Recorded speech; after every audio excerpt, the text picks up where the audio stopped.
Have you ever felt a quiet pull inside you, as if something vast and luminous has been whispering your name since before you can remember? Maybe you can't explain why the familiar suddenly feels too small, why the life that once fit now feels like a coat you've outgrown. Maybe you're standing at a threshold, sensing that what comes next isn't random at all, but a carefully timed invitation. If that stirs anything in you, take a breath and stay close, because this moment is not an accident.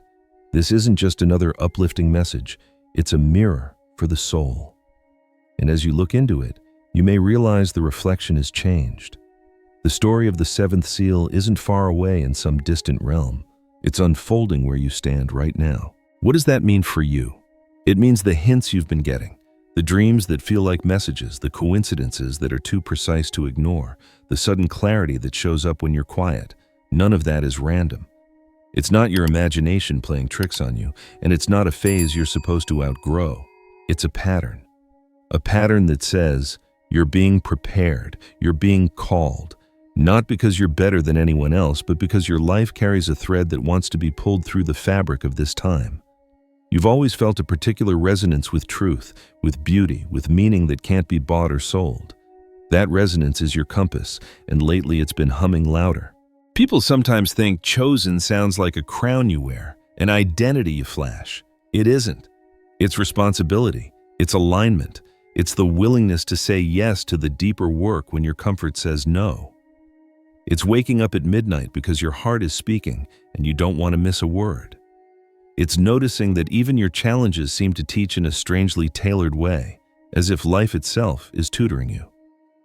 If you've ever wondered why your lessons feel more intense than other people's, why your setbacks hit deeper yet somehow forge something strong in you, consider that you're being tempered, not punished. Gold is not ruined by fire, it's revealed. So where does the seventh seal come in?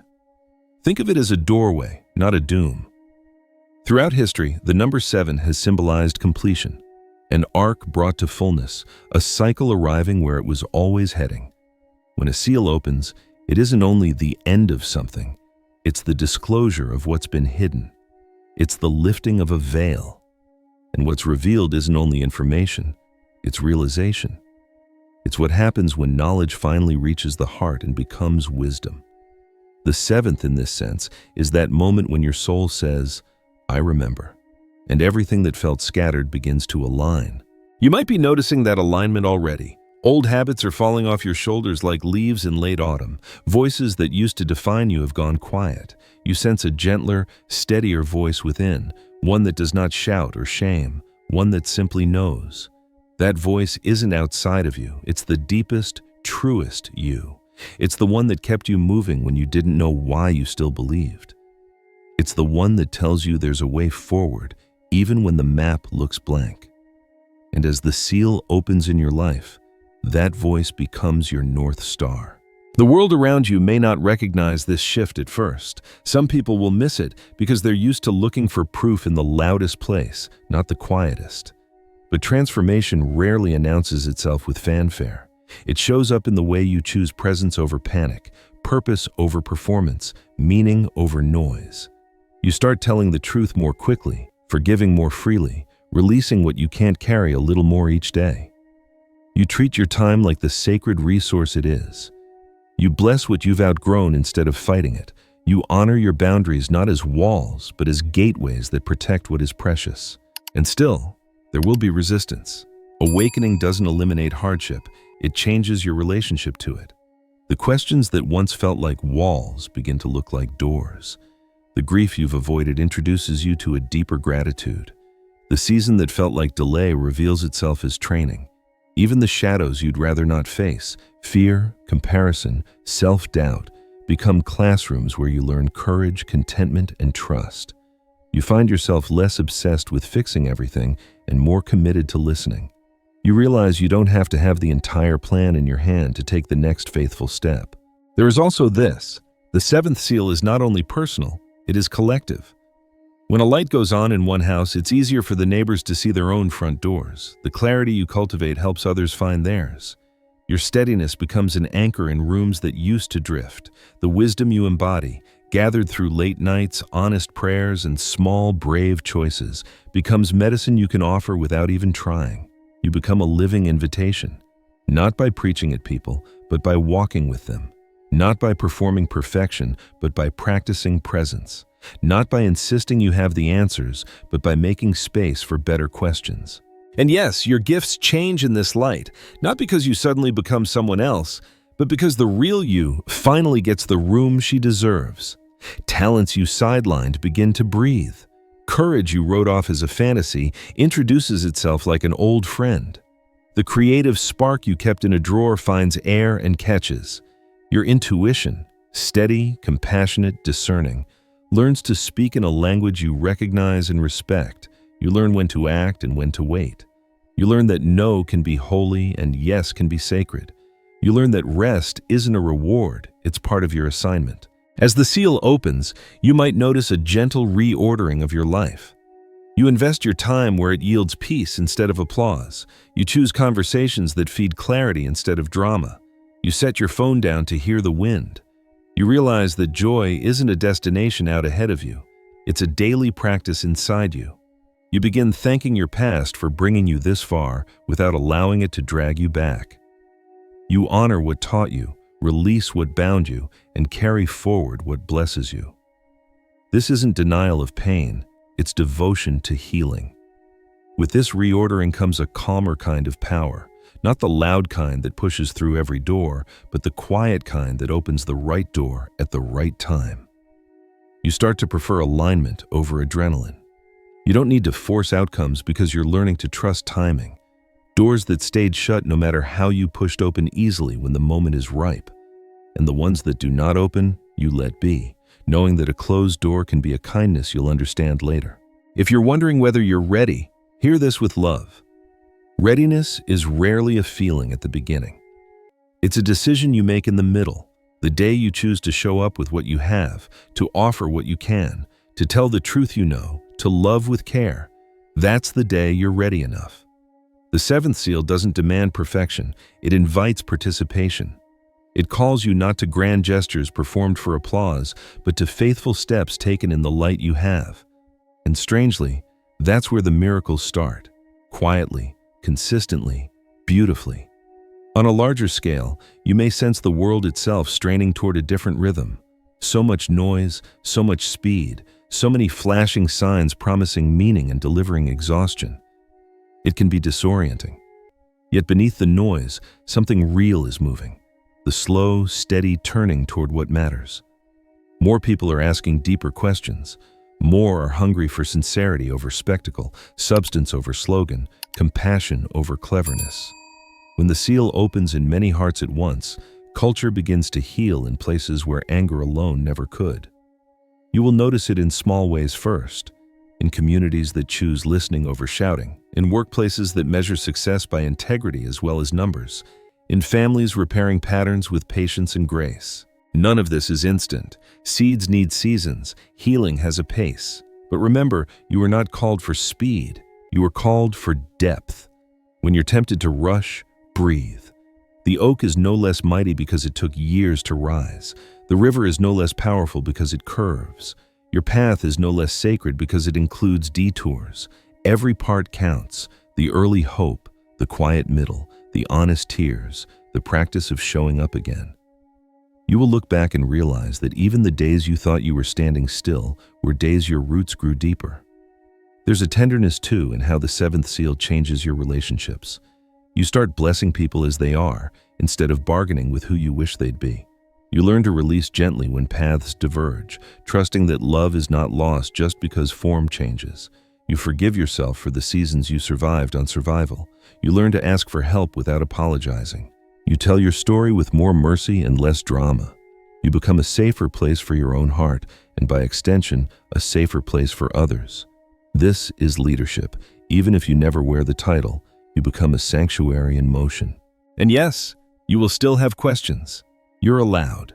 Curiosity is a sign of life, but your questions will change shape.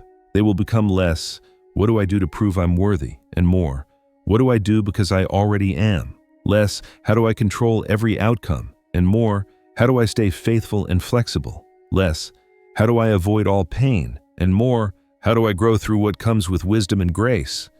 In that shift, fear loses its leverage. Shame loses its script. You stop negotiating with your value and start negotiating your calendar. You stop chasing belonging and start building it. If you need a simple way to keep walking this out, let it be this. Choose what nourishes. Choose the conversation that leaves you clearer, not angrier. Choose the practice that brings you home to yourself. Prayer, journaling, quiet walks, honest talks. Choose to make art even if no one sees it. Choose to bless your body with rest and movement, water and sunlight. Choose boundaries that give your yes its meaning. Choose friends who tell you the truth kindly. Choose to serve somewhere without fanfare. These are not small things. They are how heaven sneaks into ordinary days. Along the way, expect moments that feel like holy confirmations. A phrase you needed to hear shows up in a book you almost didn't open. A door you thought you missed returns at a better angle. A conversation you dreaded becomes a clearing. A memory that used to ache softens into gratitude. You will not need to force these moments or advertise them. You'll simply recognize them as you pass by, like familiar landmarks on a road you somehow always knew. And when doubt visits, and it will, remember how far you've already come. Remember the nights you thought were endings that turned out to be thresholds. Remember the prayers you whispered that later unfolded in ordinary disguises. Remember the kindness that found you when you felt unseen. Remember that your breath right now is proof of purpose. If you forget for a while, that's okay. Gentle returns are still returns. Every sunrise is permission to begin again. This is how the seventh seal opens in real life. Not with fear, but with fidelity. Not with spectacle, but with steadfastness. Not with a script you must recite, but with a life you are learning to live. You become the message by embodying it. You become the sign by showing up. You become the answer by practicing the love you once only described. And slowly, the world around you begins to reflect the light within you, not because you conquered it, but because you blessed it. So hear this as a benediction over your path. You are not late and you are not lost. You are right on time for the work that is yours. The preparation you didn't choose still prepared you. The detours you didn't plan still delivered gifts. The season that humbled you also made you honest. The silence that scared you also taught you how to listen. Nothing is wasted in hands that know how to heal, and your life is in those hands, even on days you can't feel it. If you've been waiting for permission, let this be it. Say yes to the next good step. Say yes to the practice that grounds you. Say yes to the boundary that protects your peace. Say yes to the courage to apologize and to the humility to learn. Say yes to starting again without shame. Say yes to being a student of wonder. Say yes to the sacredness of small things done with great love. The world does not need more noise. It needs more people living awake. It needs you, fully present, gently powerful, deeply kind. And if you need a sentence to carry into your week, let it be simple. I will walk in the light I have. When you do, the light increases, clarity compounds. The path that looked impossible unfolds at a human pace. Help meets you in unexpected forms. Doors open that once felt sealed, and the voice within, the one that has been calling you for years, becomes not a whisper you strain to hear, but a song you know by heart. You are not here by accident. The seal is not a threat, it's a threshold. Step through. Bring your honesty, your tenderness, your steady courage. Bring your story, not as proof that you've always been strong, but as witness that love has always been stronger. Bring your hands, ready to work and ready to bless. Bring your presence, focused, faithful, free. This is your hour to rise quietly and surely into who you've always been becoming. Not to dominate, but to serve. Not to impress, but to illuminate. Not to perform, but to participate in the healing already underway. May your life become a refuge for weary hearts. May your words carry the weight of truth and the warmth of mercy. May your yes be clean, your no be kind, and your pace be sustainable. May your days be rooted in what endures. The seventh seal is opening now, not as a spectacle above you, but as a steady dawn within you. Walk forward. Keep your heart soft and your spine strong. Let what is real guide you. Trust the timing that has carried you this far. And when you're tempted to shrink, remember, you were made for such a time as this. If this spoke to you, hold it close. Share it only in ways that feel respectful and helpful. Keep listening, keep learning, keep choosing love in the places that look most ordinary. That's how worlds change, one faithful life at a time. And yours, right now, is exactly where that change begins.